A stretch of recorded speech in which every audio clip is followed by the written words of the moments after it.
Hoy quiero compartirte, le puse por título a la palabra que voy a compartirte, sal y luz, no para que te salgas, sal y luz. Y quiero tomar la cita, quiero que me acompañes por favor a la primera carta a los Corintios, en el capítulo 6, versículo 20. Y lo voy a leer en la traducción al lenguaje actual y quiero que lo escuches. De hecho lo tienes en pantalla y dice así: cuando Dios los salvó, en realidad los compró, y el precio que pagó por ustedes fue muy alto. Por eso debe dedicar su cuerpo a honrar y agradar a Dios.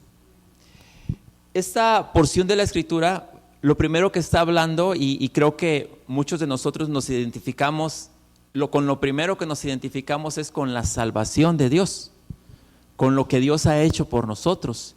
Dios nos salvó, pero la pregunta aquí es, ¿Dios nos salvó? ¿De qué nos salvó? A ver, ¿quién me puede decir aquí, de qué lo salvó Dios a usted? Del pecado, ok, del pecado, de la muerte. Si Dios nos salvó del pecado, ¿por qué a veces nosotros nos aferramos al pecado? Si Él nos salvó de eso y nosotros creemos en esa salvación, ¿y por qué a veces nos aferramos de lo que nos salvó? Del pecado, de la muerte. De hecho, experimentábamos una muerte espiritual, o sea, no teníamos parte para nada con Dios, de una condenación eterna. Todo eso es parte de la salvación de Dios. Hay muchísimo, pero es parte de lo que Dios hizo en favor de nosotros. Pero fíjate lo que dice en esta versión, dice, en realidad los compró. O sea, lo que Él está diciendo, no solamente te salvó, sino que también te compró. Cuando tú compras algo, ¿qué puedes decir que ese algo es qué?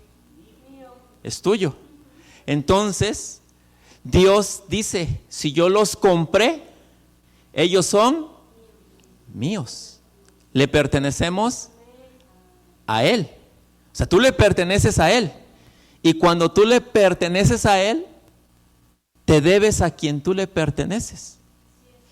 Debes sujetarte a la voluntad de quien tú o a quien tú le perteneces. Y añade esto, dice, y el precio que pagó por ustedes fue muy alto. Cuando tú pagas un precio alto por algo, ¿cómo consideras ese algo? Valioso. Muy valioso. Tú pagas un precio muy alto por algo y tú ¿qué haces con ese algo? Lo cuidas, lo proteges, le das mantenimiento. O sea, estás atento totalmente. ¿Por qué? Porque pagaste un precio alto. Entonces, el precio que pagó Dios por nosotros fue un precio muy alto. Ahora, ¿cuál fue el precio que se pagó por ti? Su vida. Algo vale, o las cosas valen, de acuerdo a lo que alguien estuvo dispuesto a dar por eso o por ello. Ahora, tú vales la vida del Hijo de Dios. Ese es el precio que tú tienes, para que tú puedas dimensionar cuánto vales tú para Dios. Porque Dios dio a su Hijo en rescate por ti. Por lo tanto, el valor que tú tienes es el valor del Hijo de Dios. Y necesitas aprender a valorarte. Y continúa diciendo la Escritura, dice, por eso deben dedicar su cuerpo a honrar y agradar a Dios. Porque lo que tienes que entender tú es que esa vida que muchas veces dices, es mi vida, ya no es tu vida. Porque esa vida fue comprada por un precio, y un precio muy alto. Y por lo tanto esa vida le pertenece ahora a Dios. Yo quiero preguntarte esto, si tú estuvieras en una situación de vida o muerte y alguien dijera, no, yo le voy a dar un órgano, yo le voy a dar esto para que esta persona pueda vivir, ¿cómo estarías agradecido con esa persona? ¿Qué harías para agradecerle? ¿Qué harías? ¿Nada? Todo lo que esté a tu alcance. Bueno, nuestra vida debe ser una vida que muestre agradecimiento a Dios.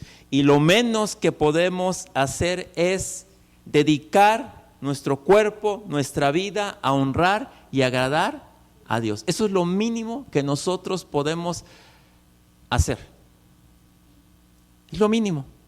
Pero a veces cuando nosotros no entendemos esto, nos volvemos así como que si Dios tuviera la obligación de atender las necesidades que yo tengo.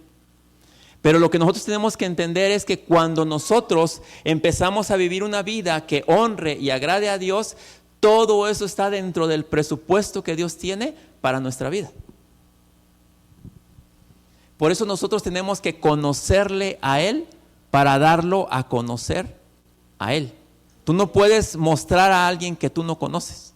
Tú no puedes hablar de alguien que no conoces, pero cuando tú lo conoces, cuando tú sabes lo que Él hizo, cuando tú conoces su obra, cuando tú conoces y entiendes todo lo que costó el que tú pasaras de ser creación a ser hijo de Dios, realmente las cosas cambian. Por eso nosotros fuimos diseñados por Dios, porque eso es parte del diseño de Dios, para ser la sal de la tierra y la luz del mundo. Y quiero que me acompañes por favor a el Evangelio según San Mateo, en el capítulo 5, versículo del 13 al 16, que cita así: vosotros sois la sal de la tierra. Y eso se escucha padre, ¿no? Porque, bueno, lo vamos a ver aquí un poquito adelante, pero vosotros sois la sal de la tierra. Pero si la sal se desvaneciere, ¿con qué será salada? No sirve más para nada, sino para ser echada fuera y hollada por los hombres. Vosotros sois la luz del mundo. Una ciudad asentada sobre un monte no se puede esconder, ni se enciende una luz y se pone debajo del almud, sino sobre el candelero, y alumbra a todos los que están en casa. Así alumbre vuestra luz delante de los hombres, para que vean vuestras buenas obras y glorifiquen a vuestro Padre que está en los cielos. Esta metáfora de la sal y la luz muestra la influencia saludable que como hijos de Dios tenemos al ponernos en contacto con el mundo. Somos la sal de la tierra. Los usos de la sal en los tiempos de Jesús eran para preservar los alimentos, como sazonador, y lo usaban también como un desinfectante. Entonces los usos eran muy importantes en ese tiempo, pero nosotros como hijos de Dios, pues estamos aquí para preservar la palabra de Dios, para preservar el testimonio de Dios, para preservar esa vida que Dios nos ha dado y para que otros puedan conectarse con esa realidad a la cual nosotros fuimos conectados en algún tiempo.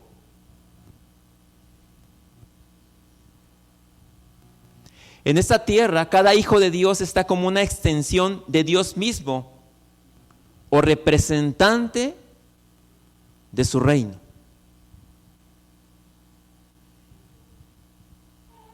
Por eso es que Él nos llama de que nosotros somos esa sal en esta tierra.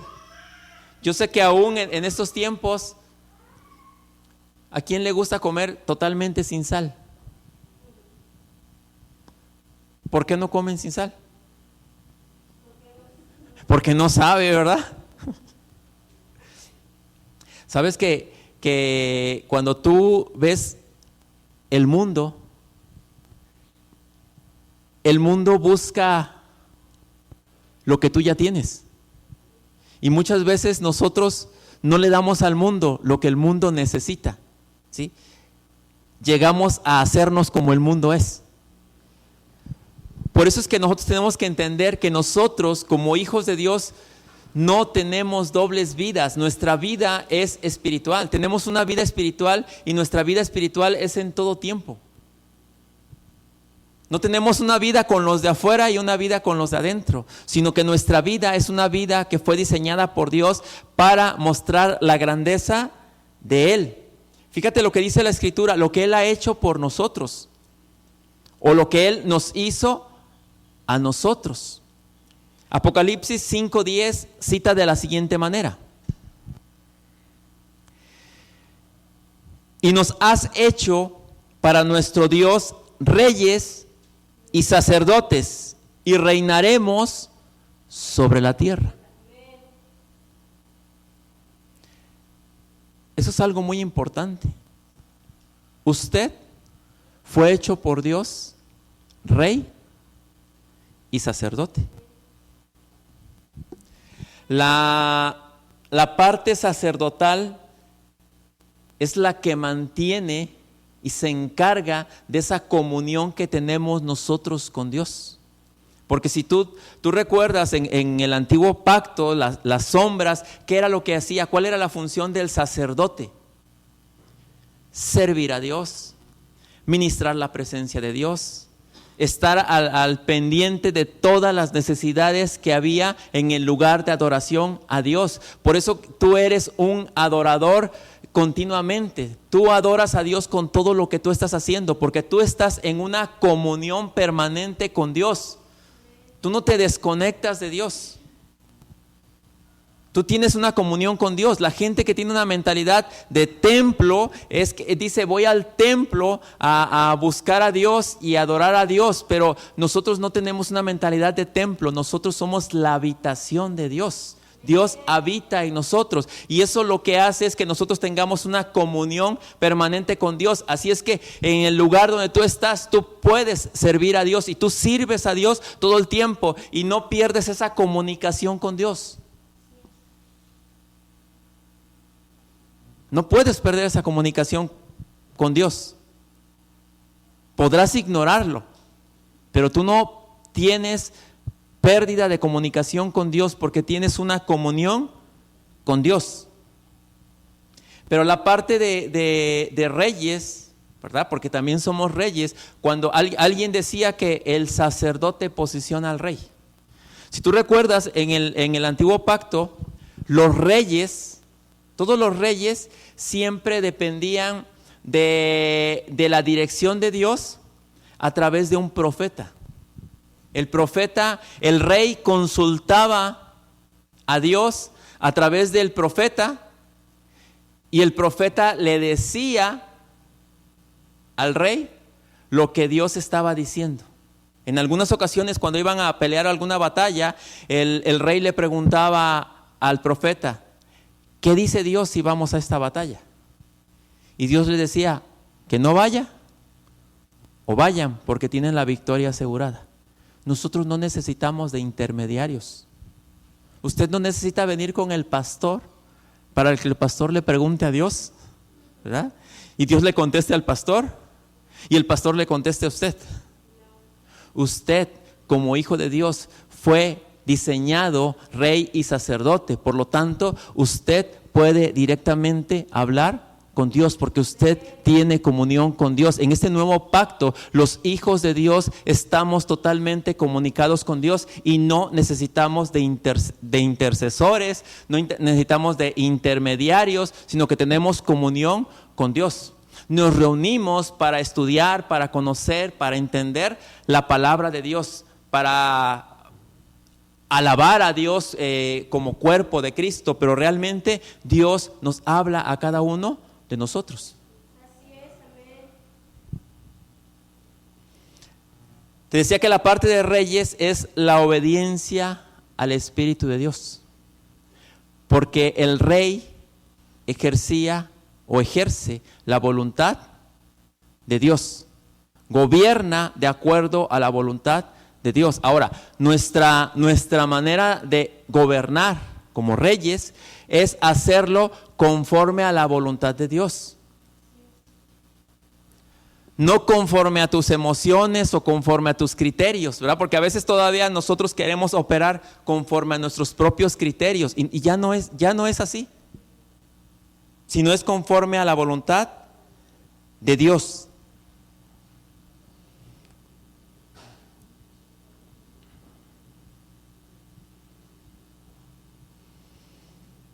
La vida en la tierra cobra sentido para la gente del mundo al ver que hay una esperanza y una razón para vivir. ¿Sabes que mucha gente se conecta a Dios o se conecta con Dios a través de tu vida? Pero también sabes que hay mucha gente que se desconecta y que rechaza a Dios por tu vida. ¿Sí te das cuenta lo poderoso que es que entendamos que somos reyes y sacerdotes? ¿Sí te das cuenta lo poderoso que es que entendamos que somos sal y luz? La carta a los Filipenses en el capítulo 2, versículo 15 cita así: para que nadie pueda criticarlos. ¿A quién le gusta que lo critiquen? A nadie, ¿verdad? No nos gusta que nos critiquen. A nadie le gusta la crítica. Pero déjame decirte algo, de todos modos te van a criticar. Pero aquí esta referencia a lo que se refiere es para que nadie te critique por no vivir de acuerdo a la voluntad de Dios. Sí, porque aún haciendo la voluntad de Dios, te van a criticar. Pero cuando estás haciendo lo correcto, no importa que te critiquen. ¿Por qué? Porque estás haciendo lo correcto. Entonces dice, para que nadie pueda criticarlos, lleven una vida limpia e inocente como corresponde a hijos de Dios, y brillen como luces radiantes en un mundo lleno de gente perversa y corrupta. Es algo tremendo. Y es algo que parece imposible. Pero para nosotros que estamos en Cristo, todo esto es posible, porque no lo hacemos en nuestras propias fuerzas, lo hacemos en el poder del Espíritu Santo. Nosotros no podemos darnos el lujo de perder nuestra esencia como hijos de Dios. ¿Por qué? Porque cuando un hijo de Dios no vive según el diseño, está perdiendo su esencia y el mundo lo pisotea. ¿Sí recuerdas cuando la primera cita que leímos, que dice que si la sal se desvanece o pierde su esencia o su capacidad de salar, no sirve más para qué? Para nada, más que para ser hollada y pisoteada por los hombres. Cuando dice hollada es cuando tú pisas algo y le haces así, mira. Cuando un hijo de Dios no vive de acuerdo a su naturaleza, cuando no vive de acuerdo al diseño de parte de Dios, es lo que pasa. Nos pueden pisotear, se pueden burlar de nosotros, hacen lo que quieren con nosotros. Por eso es importante que como hijos de Dios entendamos a quién le pertenecemos, quiénes somos, para que el mundo no pueda hacer eso con nosotros. Porque el mundo no va a dudar en pisotearte. El mundo no va a dudar en lastimarte. El mundo no va a dudar en hacer contigo lo que pueda. Porque la mentalidad del mundo es así. Pero tú tienes que entender quién eres, porque cuando tú sabes quién eres, aún el mundo va a entender que tú eres un hijo de Dios.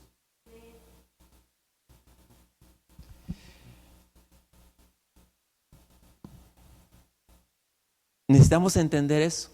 Fuimos diseñados para mostrar la grandeza de Dios, no lo contrario. Porque escucha lo que dice Mateo 12:30. El que no está de mi parte está contra mí. El que no me ayuda a traer a otros para que me sigan es como si los estuviera ahuyentando. ¿Sí te das cuenta lo que dice? Que el que no camina de acuerdo a la voluntad de Dios, ¿qué está haciendo? Está contra él. ¿Y qué está haciendo con la gente? La está ahuyentando. Eso es algo tremendo, ¿no? O sea, que después de entender que somos diseñados para atraer gente, nosotros mismos estamos contribuyendo para que la gente se aleje de nosotros. Estamos viviendo en contra del diseño de Dios para nuestra vida. En otras palabras dice que el que no está con el reino está contra el reino. Es por ello que nosotros debemos posicionar a una generación consciente de la obra de Dios en nuestras vidas. Nuestra labor es hacer que las generaciones presentes y futuras sepan cuál es su realidad espiritual y que vivan de acuerdo a ella. Esa es nuestra labor de nosotros. ¿Y dónde comienza nuestra labor? En nuestra casa, con nuestros hijos. Que nuestros hijos puedan entender esto que nosotros estamos entendiendo. Porque si nuestros hijos no están entendiendo eso, nosotros estamos fallando como reyes y sacerdotes. Porque nosotros ministramos en nuestra casa, en nuestro hogar, ministramos la palabra de Dios. Y nosotros ejercemos el gobierno de Dios en nuestros hogares. Y si nosotros no estamos haciendo eso con nuestros hijos, con nuestra familia, realmente estamos fallando en esta labor de ser sal y de ser luz. Estamos fallando en esta labor de ser reyes y de ser sacerdotes. Y nosotros no podemos darnos ese lujo de estar mostrando o de estar haciendo las cosas en contra del reino. ¿A qué edad es prudente mostrarle a un hijo todo esto que nosotros estamos conociendo? Desde pequeño. De hecho, la escritura dice, instruye al niño en su camino. Y aun cuando él fuere viejo, no se apartará de él. Y esto no solamente, habla de la parte espiritual, pero también habla de que tú le des una instrucción. Y nosotros nos enfocamos tanto en darles una instrucción académica para que alcancen una carrera, para que ellos puedan tener una posición, pero muchas veces olvidamos lo más importante, porque si tu hijo no se posiciona como rey y sacerdote, realmente en algún momento puede fallar en su vida, aunque tenga todos los conocimientos académicos, aunque tenga una inteligencia súper elevada. Si tu hijo no se conecta con lo eterno, estás fallando como padre. Eso es algo muy importante.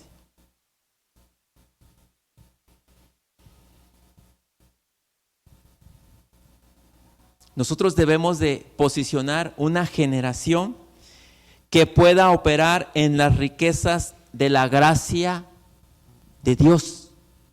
Tenemos una riqueza en todo lo que Dios nos ha dado a nosotros,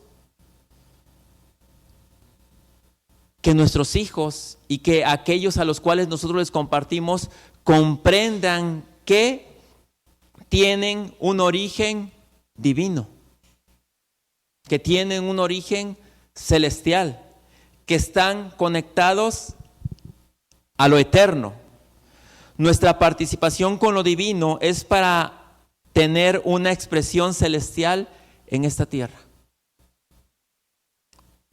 Todo lo que nosotros logramos, todos nuestros logros, todo lo que alcanzamos es por causa de un propósito y tiene un origen divino. No solamente es para que nosotros satisfagamos nuestras propias necesidades, que va dentro de, pero es más para que nosotros podamos mostrar la grandeza del Dios que nos habita, la grandeza de aquel que nos llamó de las tinieblas a su luz admirable, la grandeza de aquel que nos ha dado todo y que ha dado todo por nosotros. Por eso necesitamos posicionar una generación que entienda que estamos en esta tierra por causa de un propósito y nos debemos a un diseño celestial. Cada vez que tú estás expuesto a la Escritura, tú estás siendo expuesto al diseño celestial. Y vas acomodando en tu vida lo espiritual a lo espiritual. Y todo aquello que no pertenece a la vida del Espíritu tiene que ir siendo desechado de tu vida. Porque necesitamos entender que nosotros somos la obra maestra de Dios. Como obra maestra de Dios, usted se debe a un diseño divino que funciona y opera desde una plataforma celestial. Usted no es autónomo. Usted se debe conducir consciente de su comunión con Dios. La Escritura nos lo recuerda. Somos la luz del mundo.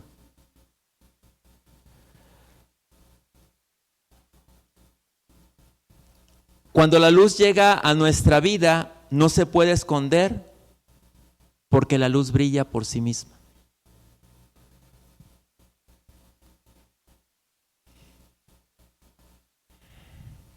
Juan 1, versículo del 1 al 5 dice así: en el principio la palabra ya existía, la palabra estaba con Dios y la palabra era Dios. Y el que es la palabra existía en el principio con Dios. Dios creó todas las cosas por medio de Él, y nada fue creado sin Él. La palabra le dio vida a todo lo creado, y su vida trajo luz a todos. La luz brilla en la oscuridad, y la oscuridad jamás podrá apagarla. La luz vino al mundo por medio de Jesús, y las tinieblas jamás podrán apagarla. La luz vino a tu vida. Esa luz ya está en tu vida. Y tú tienes que entender que no importa lo que pase, nada puede apagar esa luz que ya llegó a tu vida. Pero tú tienes que entender y tú tienes que depender de esa luz que ya está en tu vida. Y esa luz es Cristo, que está ya en tu vida. ¿Y para qué sirve la luz? En lo natural, en lo común, ¿para qué te sirve la luz? En lo práctico.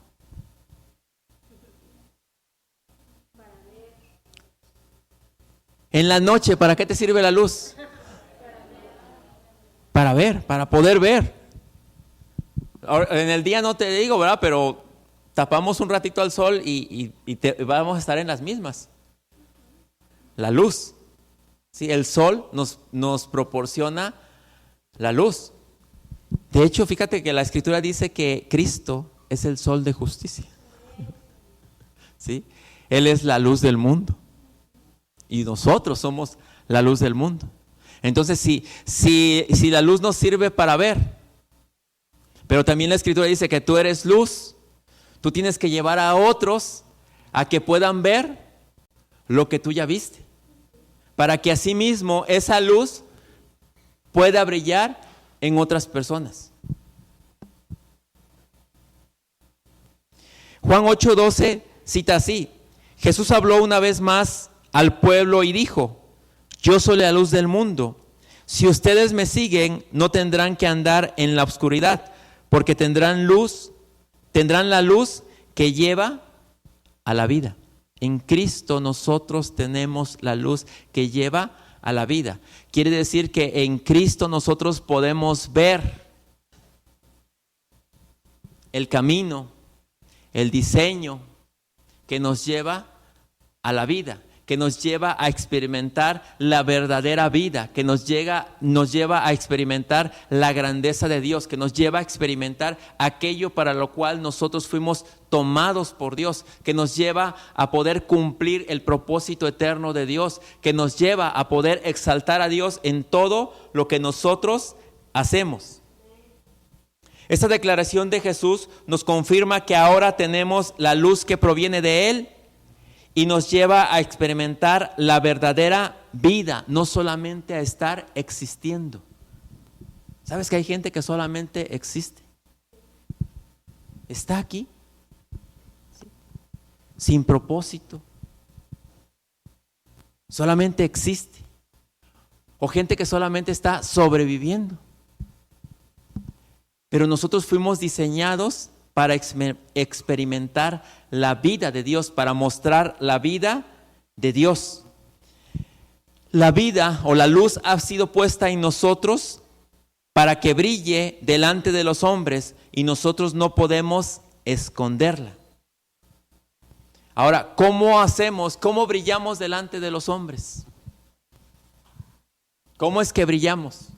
¿Cómo es que proyectamos la luz delante de los hombres? ¿Cómo es que la gente va a aceptar a Dios de parte de nosotros? Con nuestras acciones, ¿sí? Con nuestras acciones. Siendo congruentes, nuestras vidas congruentes. Muchas veces, fíjate, sirviendo a los demás. Jesús puso un ejemplo muy grande porque dijo, el Hijo del Hombre no vino a este mundo a ser servido, sino vino a este mundo a servir. Ahora, yo te pregunto, ¿a cuántos de ustedes les gusta servir a los demás?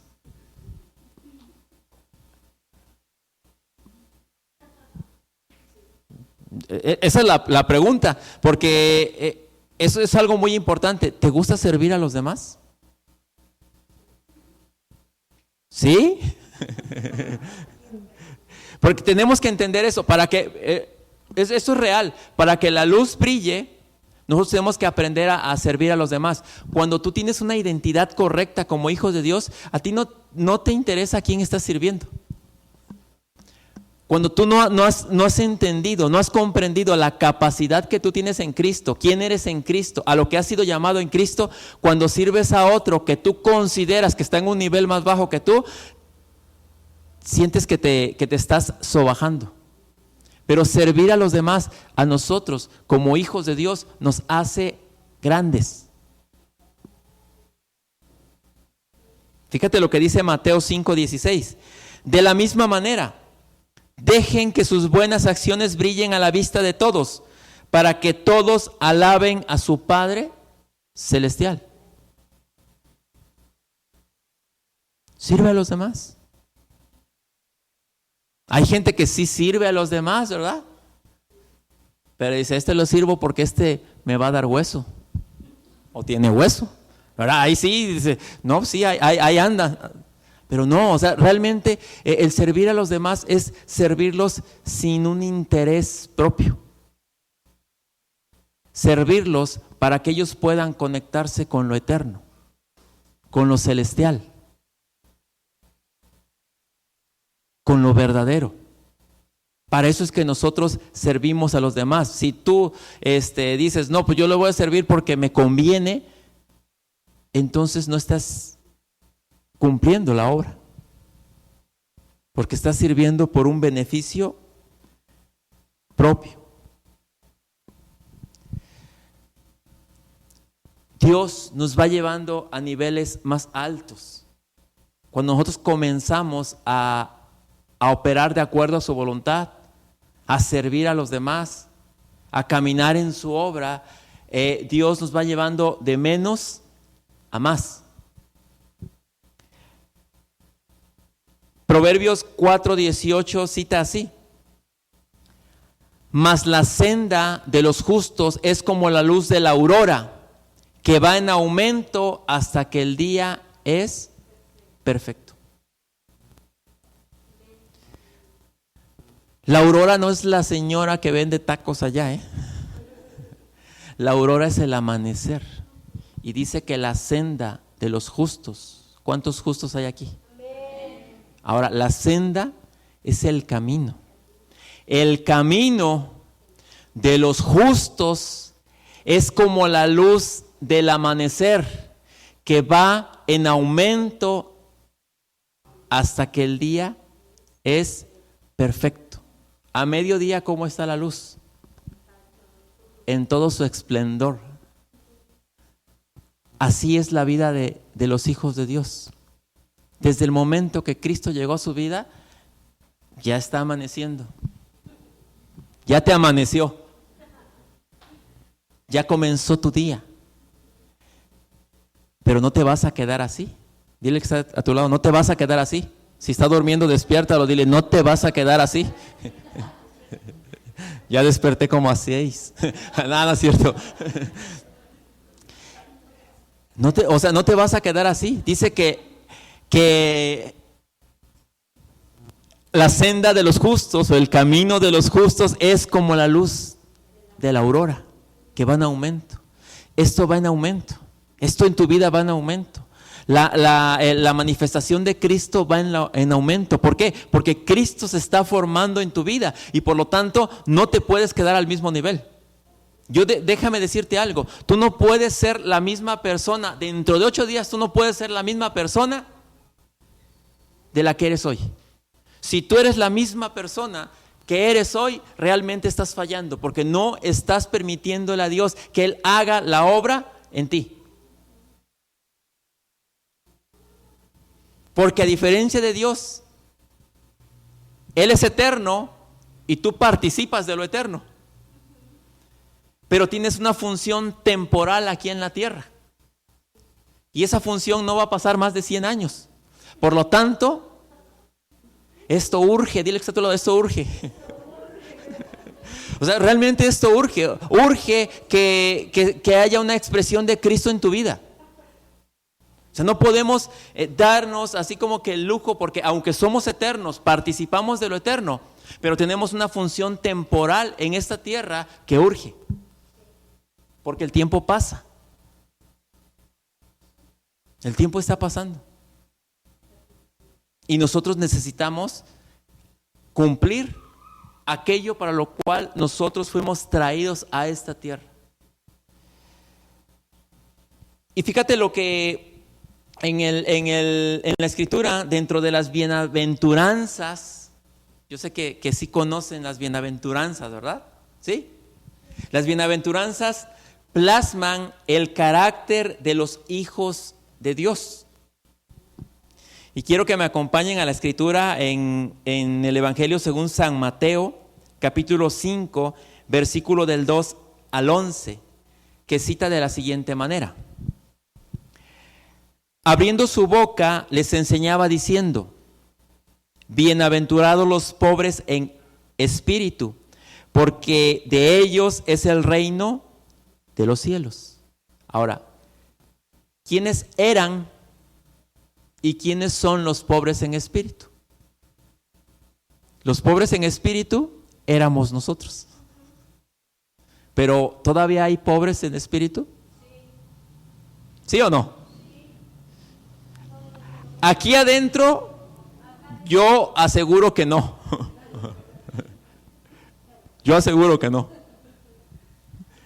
Allá afuera hay muchos. Sí, pero fíjate, dice, bienaventurados los pobres en espíritu, porque de ellos es el reino de los cielos. O sea, fíjate lo que está diciendo aquí la escritura. El reino de los cielos no es exclusivo de unos cuantos, es inclusivo porque incluye a todos por igual. Jesús no murió solamente por unos, Él murió por todos. La escritura dice, porque de tal manera amó Dios al mundo, para que el mundo fuese salvo por medio de Él. Entonces, esto es para todos, para todo el que ha nacido en esta tierra. El reino es para todos, pero es solamente para los que lo reciben. Continúo. Bienaventurados los que lloran, porque ellos recibirán consolación. ¿Hay gente que llora?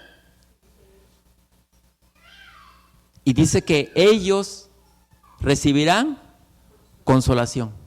Aun si nosotros en algún momento tenemos alguna situación, de parte de Dios tú vas a recibir consolación.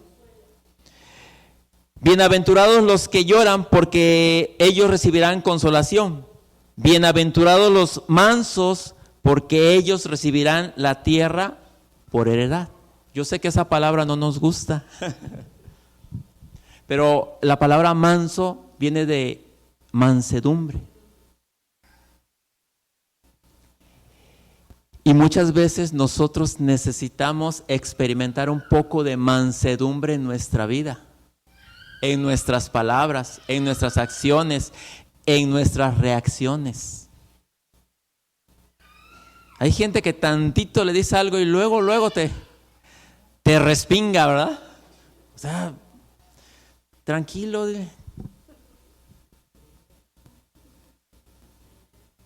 Sereno moreno. Bienaventurados los que tienen hambre y sed de justicia, porque ellos serán saciados. Bienaventurados los misericordiosos, porque ellos alcanzarán misericordia. Bienaventurados los de limpio corazón, porque ellos verán a Dios. Bienaventurados los pacificadores, porque ellos serán llamados hijos de Dios. Bienaventurados los que padecen persecución por causa de la justicia, porque de ellos es el reino de los cielos. Bienaventurados sois cuando por mi causa os vituperen y os persigan y digan toda clase de mal contra vosotros, mintiendo. Porque ese es el problema, cuando tú hablas, cuando tú te conduces conforme a la palabra de Dios, mucha gente se levanta en contra de ti, pero mintiendo. Pero sabes una cosa, la verdad tarde o temprano sale a la luz. Tú no te preocupes cuando alguien miente acerca de ti, cuando alguien dice cosas que no son ciertas. Hay veces que la gente dice cosas que no son ciertas de ti y tú te defiendes y dices y gritas y haces y quieres demostrarles. No les demuestres nada. Cuando a Jesús lo apresaron y le preguntó, el rey le dijo, ¿es cierto que tú eres el rey de los judíos? Tú lo has dicho. ¿Eres rey? Tú lo dices. O sea, muchas veces no tienes ni por qué desmentir a los demás. Grábate esto en la cabeza. La verdad, tarde o temprano, sale a la luz.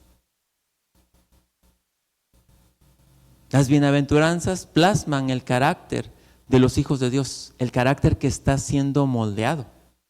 Porque estamos siendo moldeados a tener un carácter con mansedumbre, un carácter que está experimentando y mostrando la misericordia de Dios, un carácter que está mostrando que eres un pacificador, ¿sí? Aunque en algún momento pudimos haber sido personas que no éramos pacificadores, ¿verdad? Al contrario, conflictivos, pero todo eso se está generando en nuestras vidas.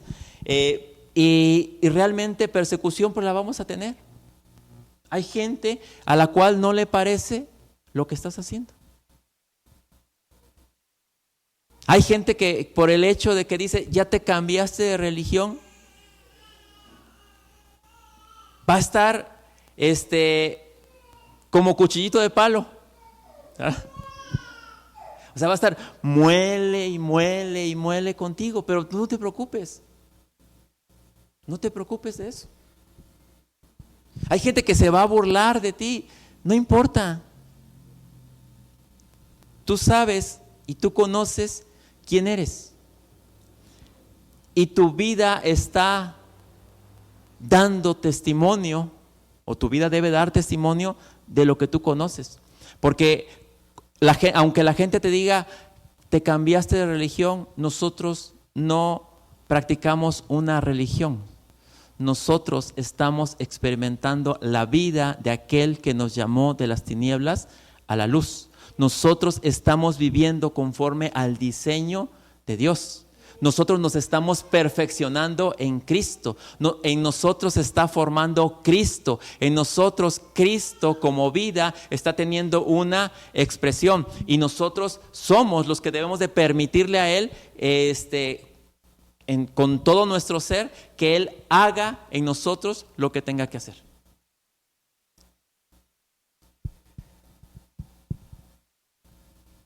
Recuerda esto, iglesia. La evidencia del gobierno de Dios en tu vida es el orden. Aún la Escritura, cuando comienza, habla de que en el principio la tierra estaba desordenada y vacía. En el principio, cuando Dios llegó a tu vida estaba desordenada y vacía. Pero cuando Dios llegó, Dios dijo, hágase la luz, y Cristo entró a tu vida. Y la luz comenzó a iluminar tu vida. Y tu vida va en aumento. Tu vida va experimentando una transformación. Tu vida va experimentando una transformación interna, pero a su vez va irradiando. Es más, tu vida es como la luna. La luna no tiene luz propia. ¿Pero qué hace la luna? Eres como la luna. ¿Sí? Llena, ¿eh? Eres como la luna llena. Algunos van en cuarto creciente. Pero jamás, oye, escucha esto, jamás debe ser un cuarto menguante. Y para lo único que vas a menguar es a ti mismo, para que Él crezca, para que Él se exprese, para que Él se manifieste, para que así brille tu luz delante de los hombres y glorifiquen a Dios. Amén. Oramos. Padre eterno, gracias por tu palabra. Gracias porque nos has hecho sal y luz. Gracias porque sabemos que somos parte de tu diseño. Gracias porque sabemos que al conocerte a ti, Señor, podamos manifestar y hablar de las grandezas. Gracias por esa vida que tú nos has dado, porque a través de esa vida tú nos muestras la grandeza, el amor que tú tienes, y nosotros podemos alinearnos a tu propósito, a tu diseño, para que todo aquel que necesita conocerte se conecte a lo eterno, se conecte a esa vida y pueda experimentar las grandezas de tu gracia. Gracias te damos en el nombre de Cristo Jesús. Amén. Amén. Y a los que nos siguen a través de las redes sociales, compartan este mensaje para que más gente sea edificada y conectada con el Rey de Reyes y Señor de Señores. Nos vemos a la próxima.